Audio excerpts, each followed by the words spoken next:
Okay. Today's learning should also be for a schus for shlema for Yisrael Yosef ben Leah. Okay. We were in Perek Vav up to Mishnah Zayin. Seventh Mishnah says, "Hevi lefanav miliach b'tchila."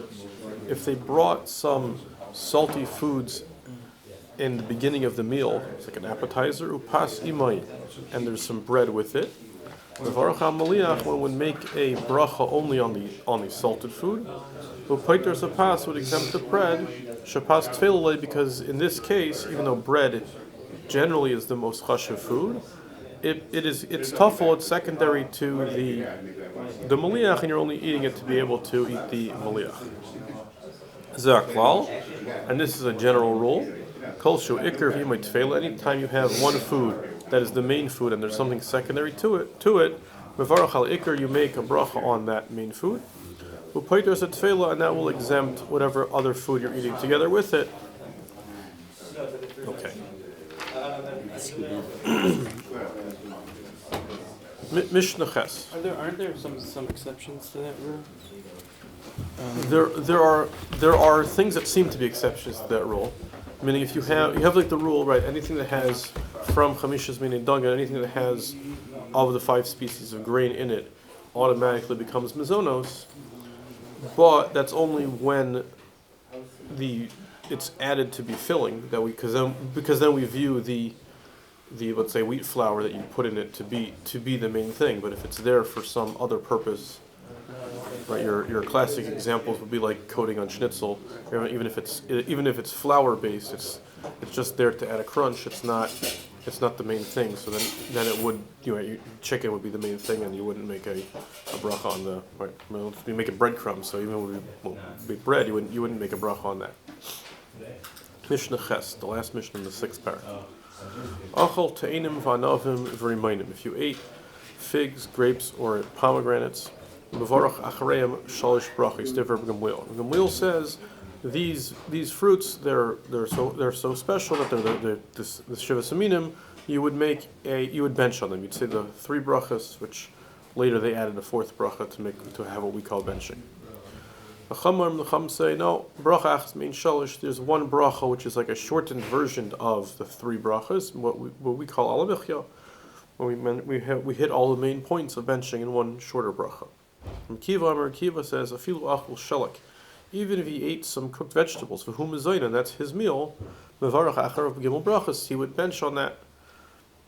Hashaysa mayim l'tzama, if someone drinks water because they're thirsty, Shehakol ni'abedvaro, they make the bracha of Shehakol on it.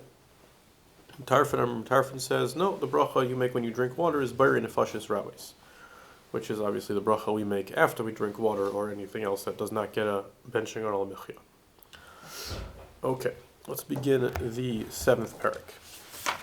So the first Mishnah over here in the 7th parak is a classic example of where we have a Mishnah which is technically true, and the Gemara is bothered that everything in the Mishnah seems to be too obvious, and therefore the Gemara adds another layer of things that the Mishnah is trying to teach us. So I'm going to go through it twice. I'm going to read it simply, and then we'll go back through and we'll add all the things that the Gemara adds. So the Mishnah says, Shleisha she'achlu ka'achas. If 3 people eat together, chayav and l'zamin, they have an obligation to make a zimun like we do when a group of people eat together and one person leads the benching. That's true even if achul demai. Even if they ate demai. Demai is food that was bought from an amaret, someone who's not so trustworthy about keeping the laws. So we're not sure if they took off maaser, they took the 10th of their produce off that they're supposed to give to the Levi. So the Rabbanan said that even though the majority of people do give it, still you have to take it off again. So since the majority do take it off, it's considered food that one's allowed to eat, and therefore you would be able to make a bracha afterwards. Maaser rishon shenit trumaso, or if you have maaser rishon, which is the 10th of the produce that's given to the Levi, shenit trumaso, that it's truma, that the portion that the Levi is supposed to take off to give to the Kohen, a 10th of that, so 100th of the total of that was taken off, then that's something that anyone's allowed to eat, so then you would bench on that also. Maaser sheni hekdesh, or if you have food that was previously maaser sheni, which is in the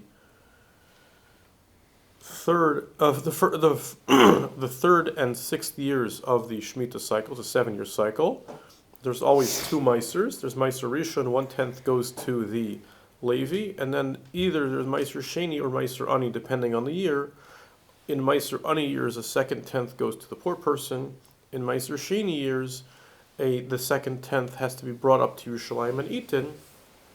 And the pasuk already says if you have too much stuff, so you can't eat it, you can't bring it all with you, you can redeem it for money and eat it outside of Yerushalayim and take the money to Yerushalayim and use the money to buy food to eat in Yerushalayim. So if you have food that was maaser sheni and you redeemed it on money, and then you could then eat that, and you could then eat that food anywhere, and you would be able to bench on it. For hekdesh, or if you had hekdesh, if someone sanctified their food to the base of hekdesh, and then the base of hekdesh doesn't have any need for his whatever it is, salami sandwich, so they sell it, and you buy it back for some money. If you eat that, again, you would be able to bench on that. Shehakol kezayis, or if the one serving the meal ate a kezayis, which is the minimum amount that one needs to eat to bench. Kusi, or a kusi, which was a group of goyim that in the times of the Navi already they were when the Aseres HaShvatim were kicked out of the northern part of the land of Israel, there's some goyim moved in, and they were attacked by lions, and they took it as a sign that they could convert, that they must convert, which they did. And there's some discussion about the level of their commitment, but the Mishnah over here is saying that they are considered Jewish, and then therefore they would join for a Zimun. Avol, but now we have the flip side of this Mishnah. Achol tevel, if you ate grain that the trumas and maasers were not separated from, or even if it's maaser rishon, if it is that 1/10 that was given to the Levi, should not let trumaso, that the portion that he's supposed to give to the Kohen wasn't separated from the maaser, so it's again something that you're not allowed to eat. Maaser sheni hekdesh shaloi niftu, or if it's maaser sheni or hekdesh which was not redeemed, again, so you're not allowed to eat it. Vashamish achol pachos kezayis, or if the shamish, the waiter, ate less than a kezayis, we didn't eat enough. Vanachri, or a non-Jew, all these ein mezamnin alayim, you cannot make a zimun with them. And then the Gemara goes back through the whole list, or the Gemara goes through the whole list. So we'll just read the Mishnah again and add all the Gemara's pieces to it. So again, starting from the beginning. Fine, that's the opening line. If 3 people that eat together, they have to make a zimun.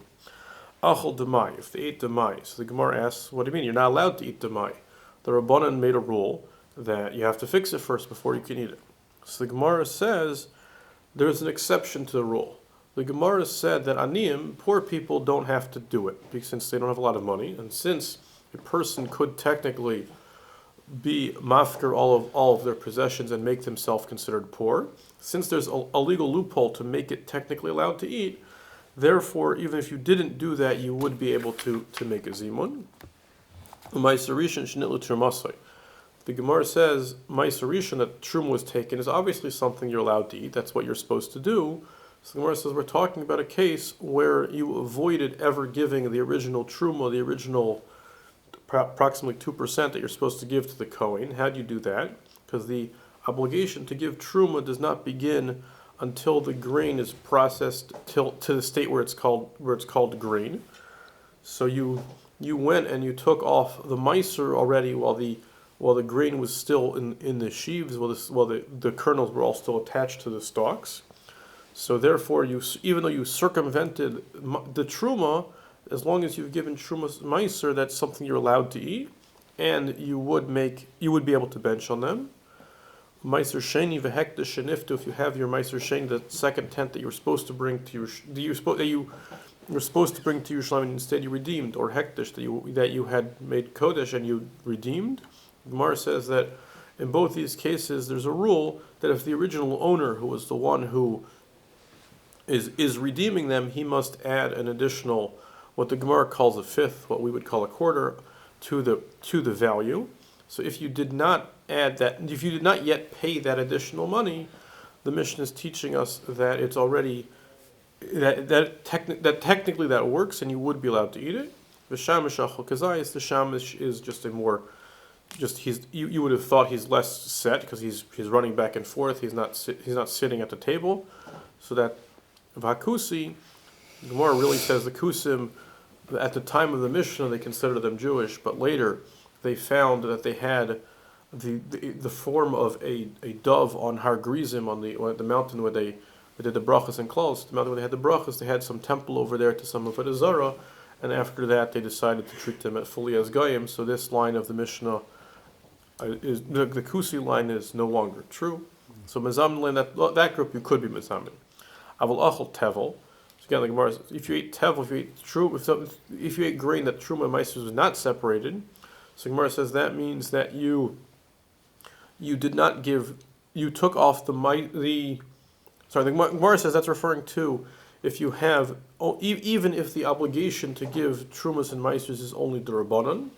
The example would be if something grew in a flower pot, something grew with no connection to the ground, so really the obligation to give trumas and maaser is only things that grow from the ground. The Rabbanan extended it to anything that grows, because people would obviously be confused the two. So even though it's only a rabbinic prohibition to eat it, still you can't make it. You would not make a zimun if you ate it. Maaser rishon sheni trumaso. If you have the tenth that goes to Levi that truma wasn't taken, again when the Gemara asks, it's obvious that has a full din of tevel if the truma wasn't taken. So the Gemara says no, it's talking about that after the grain got to this state where it's considered grain already, you took first maaser and did not take truma, so that maaser that maaser is grain that had an obligation to separate truma. That truma was never separated, so that's what the Mishnah is telling you over here, that you can't eat, and therefore you can't make a zimun for it. Maaser sheni hekdesh shalei niftu.